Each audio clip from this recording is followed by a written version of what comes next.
Carlson is interviewing the Iranian president. Let's see what his announcement is, and then we'll talk about if this is a good idea or not. We just finished up an interview with Mosoud Pezeshkian, who is the president of Iran, the 70-year-old heart surgeon who leads the country we were just at war with about a week and a half ago.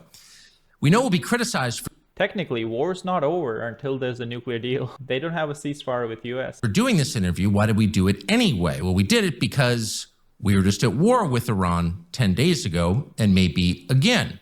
And so our view, which has remained consistent over time, is that American citizens have the constitutional right and the God-given right to all the information they can gather about matters that affect them. If their country is doing something with their money in their name, they have a right, an absolute right, to know as much about it as they can. And that would include hearing from the people they're fighting. Now, can you believe everything you hear from the president of Iran? Probably not. But that's not the point. The point is you should be able to decide for yourself whether you believe it or not. And keep in mind that anyone who seeks to deny you that right is not your ally, but your enemy.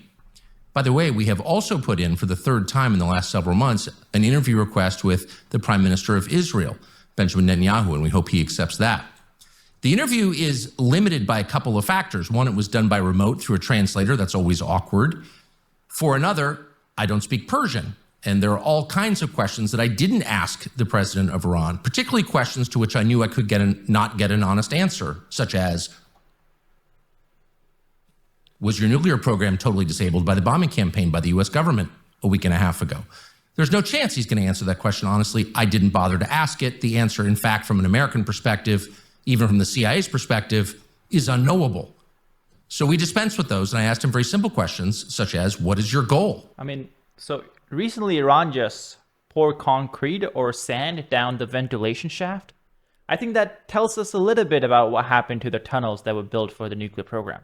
If you're shutting off a way for the air to get in, I think it's destroyed. Do you seek war with the United States? Do you seek war with Israel, et cetera, et cetera, et cetera? Again, the purpose of this was not to get to the absolute truth. That's impossible in an interview like this. The purpose of the interview was to add to the corpus of knowledge from which Americans can derive their own opinion. Learn everything you can, and then you decide. That's the promise of America. And we hope that this interview does a small part to making that promise real.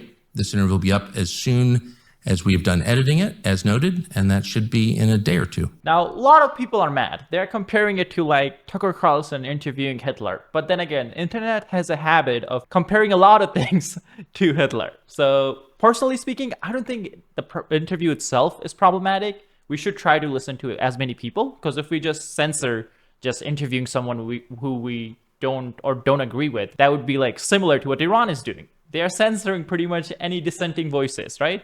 I think the problem will be the questions that are asked and what kind of involvement the Iranian side had in planning out the questions.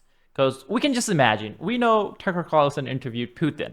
Definitely scary going into Russia, and I can imagine it's hard to ask hard questions to Putin when you have probably KGB or FSB agents all around you. But if there are no hard questions or no pushback, that's, I think, a bit problematic. But then again, I don't think Tucker Carlson is a journalist anymore. He is just a podcaster.